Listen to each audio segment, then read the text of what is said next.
Hello guys, welcome to another one of my videos.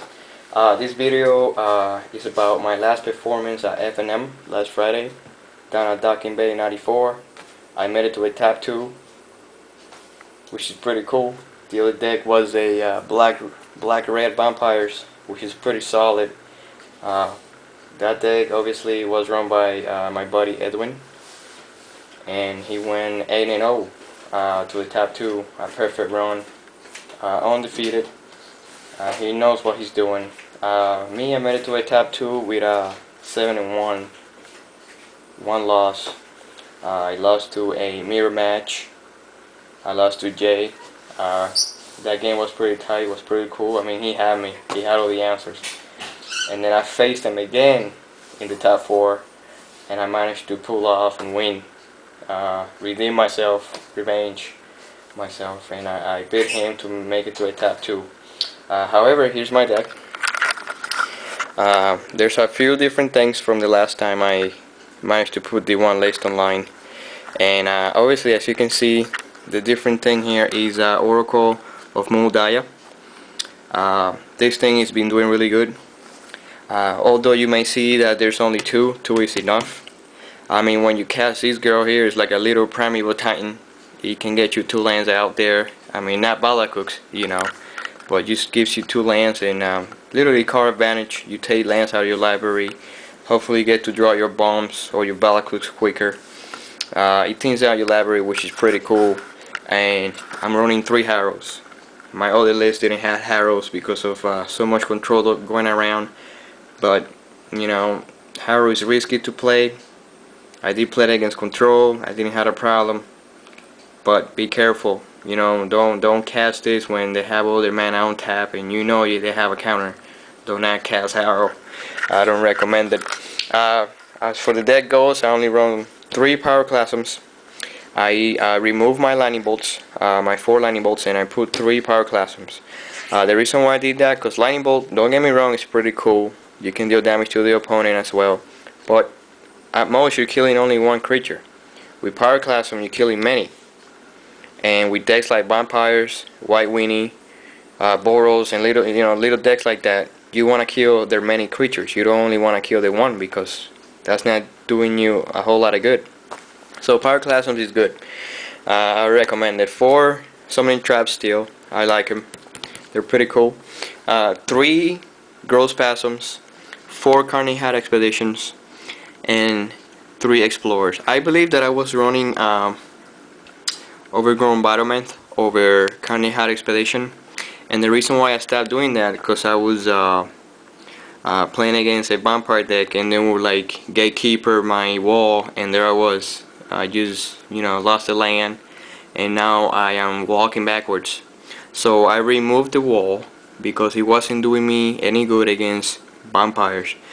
Now the wall is really good against control. So you kind of like, take a gamble. The wall is good against control, not good against vampires. This is good against vampires, not good against control. So you gotta take your pick there. 3 explorers.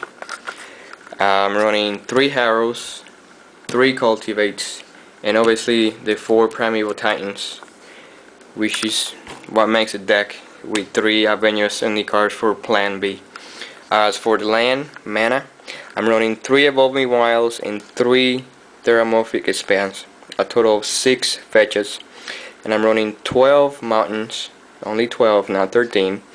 I'm running 6 forests, 4 Valakuts. Now with 6 forests and 6 fetches should be enough. You shouldn't have trouble not getting your green mana in your opening hand.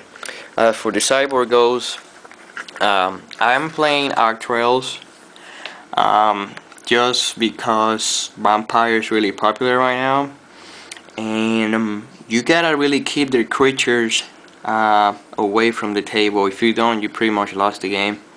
So we power class them here, and Arc Trails, that's pretty much pretty good against the deck. And and I did it, I tried it, and I didn't have a problem. I was perfectly fine with it. So I recommend running 3 main boards, power class them, 3 sideboard Arc Trails, it doesn't only work against vampires, it also works against Boros Landfall and Quest White Winning. As for this goes, this deck tends to take a lot of damage from the beginning.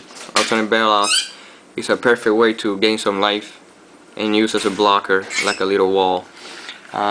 Tomo Magnets, just because somebody stole my Primeval Titan with my community, and I managed to tap my Primeval Titan, which he had control of for the one turn, with Tomo Magnet, he couldn't get his 2 Valakuts out. So Tomo Magnet can really work defensively, really much against White Winnie, mirror matches, and pretty much benchbind decks, because you don't want that thing hitting you for 4 all the time. City Slimes, good against Quest White Winning, Valakut himself, Control. The card is just really good right now. If you don't run City Slime in your sideboard, there's something wrong with you. And God's Revenge, obviously, that says it all. That is against Control. I would run these against vampires only for Control. And once the creature's out, you swing for 8. They're in trouble. The only thing that they can remove it with is a Day of Judgment. And they're wasting a Day of Judgment on this creature. Now they gotta worry about your Avengers, Zendikars, and your Primeval Titans. So here's my deck. I hope this will help you. It did really good last Friday. The deck's been good to me. I have no complaints. However, I still like Rogue a lot. I like the Jace and Oracle of Muldaya combination there, synergy or however you want to call it. And I also do like White-Blue Control, the Planeswalker version, which I'll be posting shortly as well. And that's all I got for Valakut so far. Have a great evening. I'll see you later.